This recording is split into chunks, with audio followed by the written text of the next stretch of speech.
Kozhikode ചെറുവണ്ണൂരിലെ acid ആക്രമണത്തിൽ ബാലുശ്ശേരി പോലീസിനെതിരെ ഗുരുതര ആരോപണവുമായി പ്രവിശ്യയുടെ കുടുംബം.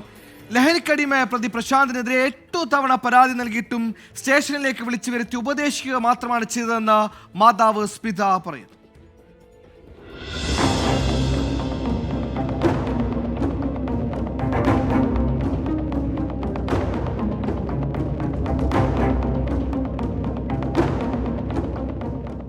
പതിമൂന്ന് വർഷം മുമ്പാണ് പ്രവിശ്യയും പ്രശാന്തും വിവാഹിതരാകുന്നത്. പിന്നീടാണ് പ്രശാന്ത് ലഹരിക്ക് അടിമയാണെന്ന് മനസ്സിലായത്. 7 വർഷം മുമ്പ് ഇരുവരുടെയും മൂത്ത മകനെ പ്രശാന്ത് പെട്രോൾ ഒഴിച്ച് കൊലപ്പെടുത്താൻ ശ്രമിച്ചു. തീ കൊളുത്താനുള്ള ശ്രമം തടഞ്ഞതിനാൽ മകനെ രക്ഷപ്പെടുത്താൻ സാധിച്ചു.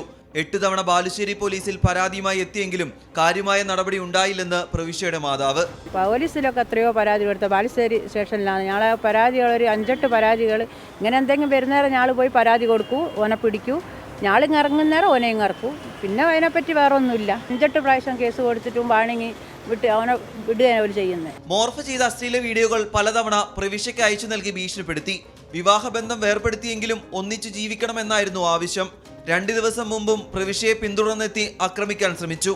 ഓളെ മുഖം വെച്ചിട്ട് മറ്റുള്ള ഓരോ രൂപങ്ങളൊക്കെ ഇട്ടിട്ട് ഇങ്ങനെ ഇട്ടിട്ട് അത് ഓളെ ഫോണിലേക്കല്ല വേറൊരുത്തരുടെ ഫോണിലൊക്കെ കണ്ടിട്ട് ഓളോട് ഇങ്ങനെ പറയും, ഇതിനെപ്പറ്റി ഇങ്ങനെ പല വീഡിയോ വരുന്നുണ്ടല്ലോ, ഞാൻ നിങ്ങൾ കാണുന്നില്ലേ.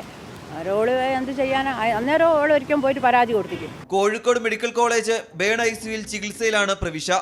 അപകടനില തരണം ചെയ്തു എന്നത് ആശ്വാസകരമാണ്.